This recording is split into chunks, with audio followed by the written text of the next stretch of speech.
Hi,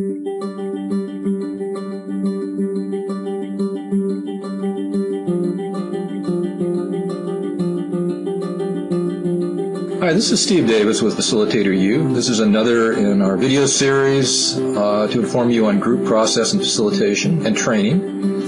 Today's topic is a training topic. The title is How to Uncover Content in Your Workshops. I get a lot of questions from trainers and facilitators about how to deal with content. Typically, there's too much. How do I cover content in the time I have? So, as always, I'd like to speak to you about both the inside and the outside of facilitation and group leadership. So today we'll be talking about managing content as a practical matter, first of all, and then how your attitude about content and its delivery impacts those you're here to help to teach. So first, from a practical standpoint, let's look at how much content is enough. In my experience, I always have too much content for the time allowed. I was raised as an engineer, and I just seem to try to cover everything in the shortest possible amount of time. To keep me from being overwhelmed with how to deliver all my content, and from overwhelming others with too much, I learned to limit what I deliver each hour to 3 key points, no more. This helps me and my participants stay focused on a manageable and hopefully memorable amount of content. Early in the workshop, before it, if possible, I present options for what I can cover and ask participants to tell me the top 3 things of importance to them.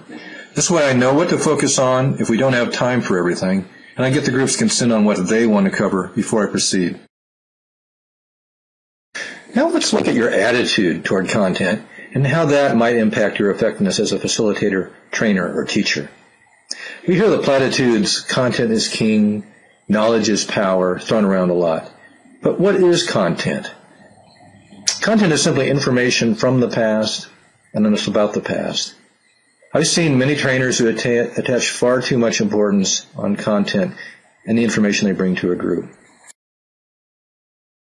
I see content as a tool that can be used to inform, to stimulate, and to engage people in learning and sharing what they know and uncovering what they want to know. When content is relied upon too heavily, it can become a prison, however. So what do you believe about your content, and how attached are you to it? I believe the content most important to a group of people is the experience they have while in that group. An experience that changes them in some positive way for the better. If you're going to gather a group in a workshop or a classroom, it's inefficient to simply throw content at them. Reading would be a far more efficient way to deal with that. If you've taken the time and effort to convene a group, this forum is best suited for interaction and the discovery of new insights and learning. You can facilitate this by maintaining a loose hold on your content while at the same time keeping your objectives in mind. You'll then remain open and flexible enough to allow something fresh and alive to emerge from the group. Your focus becomes less on content and more on where the group has energy, interest, and enthusiasm. As a practical matter, if my group is really engaged in a subject and the time is running out, rather than just rushing on to complete my content, I'll check in with them and to see if they want to stay with where we are or move on with the agenda. If we miss some content, that's okay. Anyone who's literate can read content. And I would rather leave a group wanting, curious about learning more, than either boring them or having them leave overwhelmed with too much.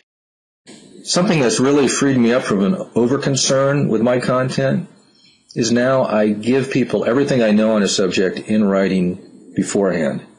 That way, when I'm with them in the group, I can be with them in the present moment, follow their interests and enthusiasm around whatever subjects they happen to be drawn to, and create something fresh in the moment.